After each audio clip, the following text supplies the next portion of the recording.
Nanti dibilang juga kalau saya ngomong begini, agama itu di mana-mana, di ekonomi, di politik. Iya, tapi jangan memperalat agama. Jangan memasuk agama untuk kepentingan politik.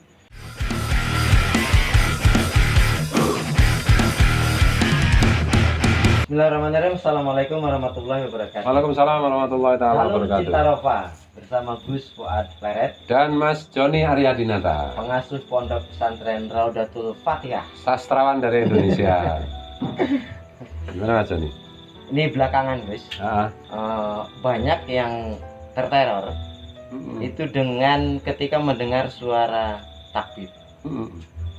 Jadi kan takbir itu kan mestinya membuat kita tergetar, kemudian terharu, ya membuat suasana yang meluluhkan hati lah ketika mendengar takbir. Kan Allahu Akbar itu kan kita harusnya bergetar ya. Nah tetapi belakangan ini kalimat takbir kok kemudian beralih makna, itu menjadi intimidasi. Jadi banyak orang terutama di kalangan non muslim ya, ketika mendengar suara seruan Allahu Akbar itu mereka ketakutan. Jadi ada sejenis ancaman dengan suara itu, dengan suara takbir itu. Mereka menganggap bahwa itu adalah seruan kekerasan, seruan intimidasi. Nah ini kan tidak lepas dari perilaku yang akhir-akhir ini golongan tertentu itu yang menyelewengkan kalimat takbir itu menjadi kekerasan. Bagaimana mereka meneriakkan takbir dengan membawa pentungan, kemudian dengan merusak warung-warung, menendangi orang. Nah itu kalau menurut Gus Fuad gimana itu fenomena ini? Artinya takbir itu sebetulnya apa gitu? wa idza dzukirallahu wajilat qulubuhum kan itu. Dia Al-Qur'an itu ya. Kalau disebut nama Allah, maka hati mereka pun menjadi kan gitu. Kan? Ya tergetar kan Iya. gitu. Tapi sekarang ini ya menjadi teror kan Menjadi gitu. teror, menjadi takut. Jadi apa ya? Saya itu mau jawab apa tadi malah lupa Mas Joni. Jadi guru-guru saya itu. Iya. Itu misalnya Abu Yatim Banten yang terkenal wali apa guru itu nggak pernah kayak gitu. Jarang sekali mereka itu sangat-sangat irit mengucapkan itu kecuali ketika sedang ritual ibadah, sedang sholat, sedang berdoa, sedang majelis wirid kan gitu. Di luar itu beliau-beliau itu jarang sekali karena ya menyebut nama Tuhan itu bagi mereka itu sesuatu yang sakral kan. Jadi nggak ecek-ecek kan gitu loh. Sekarang kan menjadi ecek-ecek kan gitu. Dan ecek-ecek itu kalau cuma sekedar ecek-ecek nggak apa-apa, itu bikin takut ya. Jadi apa ya? Ada juga hadis yang ini kaitannya dengan ya. Kalau sesuatu itu sudah dipakai sekelompok tertentu, kemudian menimbulkan satu ideologi tertentu berakibat pada akibat tertentu atau ideologi tertentu, itu sampai bisa mengubah hukum kan gitu. Misalnya dulu contohnya yang paling populer itu misalnya menaikkan kain sampai mata kaki, itu di atas mata kaki. Kalau sekarang itu sudah menjadi simbol kesombongan spiritual, maka itu menjadi haram hukumnya. Kemudian jenggot. Jenggot itu kalau menjadi simbol, jenggot itu kan sunnah bagian dari menampilkan diri min asari sujud, itu berwajah cerah, berwajah ramah, berwajah sejuk. Itu salah satunya adalah perwujudannya adalah memelihara jenggot. Tapi kalau jenggot itu sendiri sudah menjadi satu bendera yang menakutkan, maka itu kan haram hukumnya. Jadi begitu juga takbir itu pada dasarnya mengucapkan takbir itu hukumnya sunat kan gitu. Tapi kalau sudah menimbulkan akses yang akibat yang menakutkan macam-macam, ya itu menjadi haram. Itu perspektif agama loh. Mungkin nggak teman-teman dai itu yang itu belum terang-terangan seperti ini ya. Tapi sebenarnya ya kalau kita kembali ke masalah agama itu kan sebenarnya agama itu kan kabar gembira, kabar ketenangan, kabar keselamatan, bukan horor, bukan teror kan gitu. Teror masih lumayan, horor sekarang itu kan itu menjadi horor. Jadi di mana ya memang seperti itu Mas Joni. Jadi ulama-ulama zaman dulu itu kayaknya saya belum pernah mendengar. Saya itu berkali-kali menghadap Abu Yatim Banten. Di luar ritual itu kan nggak pernah beliau kok. Jadi Allah Akbar nggak pernah. ketika memberi pengajian tidak pernah. Nggak pernah. Allahu Akbar. Nggak pernah. Karena itu sakral bagi beliau itu. Menyebut ada satu sufi itu begini. Ada orang itu ada misalnya saya itu sedang berguru kepada seorang syekh gitu. Di Ihya Ulumuddin ada itu. Kemudian guru saya itu mengatakan itu ada orang gila. Guru saya mengatakan bukan, kamu itu nggak tahu, itu wali. Kan itu. Terus kamu nggak percaya kalau dia wali?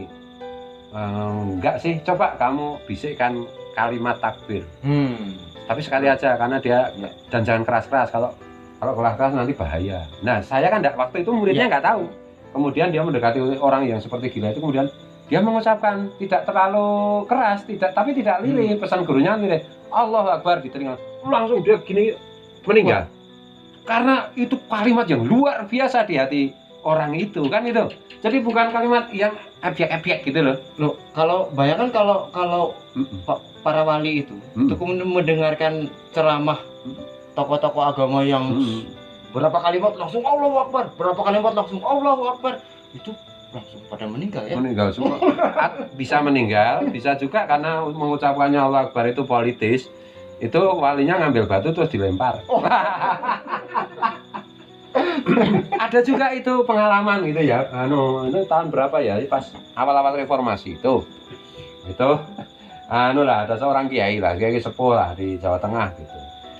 Ada tiba-tiba itu dia bikin majelis mujahadah kan gitu. Kemudian pengajian tiba-tiba ada yang ngaku ustadz atau kiai. Nggak ada apa-apa itu langsung naik panggung dia. Pas sela-sela acara itu dia ngambil mic. Kemudian dia takbir. Nah, di situ ada Kiai Sepuh, nggak usah saya sebut namanya ya, karena saya belum minta izin pada keluarganya. Langsung Mbah Kiai Sepuh itu langsung berdiri, naik ke panggung. Orang yang takbir itu langsung ditampar mulutnya. Mulutmu busuk, ngomong kayak gitu, gitu. Itu sungguh-sungguh terjadi itu. Saya setua ini aja nggak berani bilang kayak gitu. Kamu itu berani-beraninya, mulutmu itu nggak sopan kan gitu. Karena itu kalimat sakral. Nah kan gitu. Sekarang gini Gus, bagi para ustadz yang terbiasa untuk menggelorakan semangat umatnya dengan teriakan takbir, itu berarti keliru dong kalau gitu.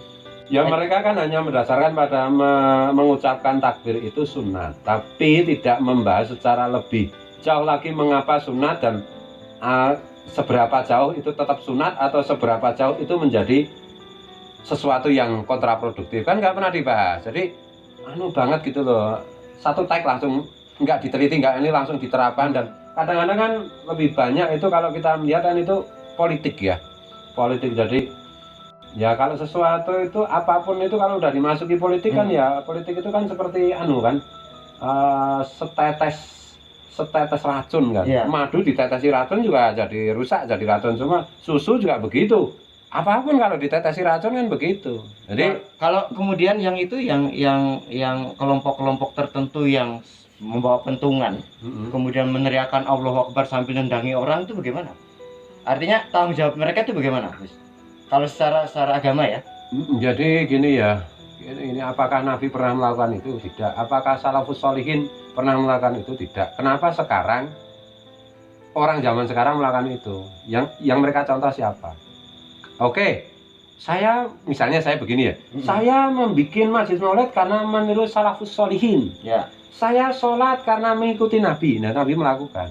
Atau saya tahlilan karena Nabi juga tahlilan, kan itu. Nanti kita bahas lagi lah tentang tahlilan itu. Nabi juga melakukan gitu ya.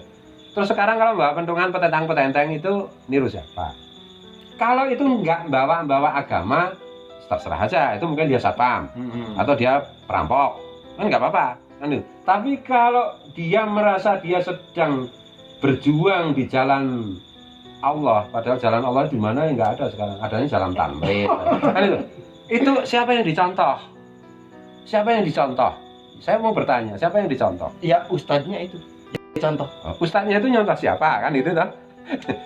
Mungkin ustadznya Nabi. Nah persoalannya mereka menganggap bahwa itu ibadah, Gus. Ya memang orang bodoh itu kalau terlalu rajin ibadah memang rusak. Harusnya belajar dulu lah, semuanya itu belajar kan gitu toh.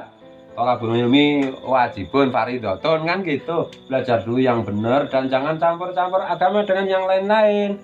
Nanti dibilang juga kalau saya ngomong begini, agama itu di mana-mana, di ekonomi, di politik. Iya, tapi jangan memperalat agama. Jangan memasuk agama untuk kepentingan politik. Agama itu harus ada ketika kita sedang berpolitik, tetapi jangan memperalat agama. Itu beda loh, Mas Dan Joni. itu berat itu konsekuensinya. Ya kalau itu udah biar diurus malaikat aja, Mas Joni kan. Itu terlalu berat bagi kita untuk urus kan gitu. Ngurus anak istri aja kita. Baik, terima kasih Gus. Jalur Cinta Rofa, kita bertemu episode berikutnya. Assalamualaikum warahmatullahi wabarakatuh. Waalaikumsalam warahmatullahi wabarakatuh.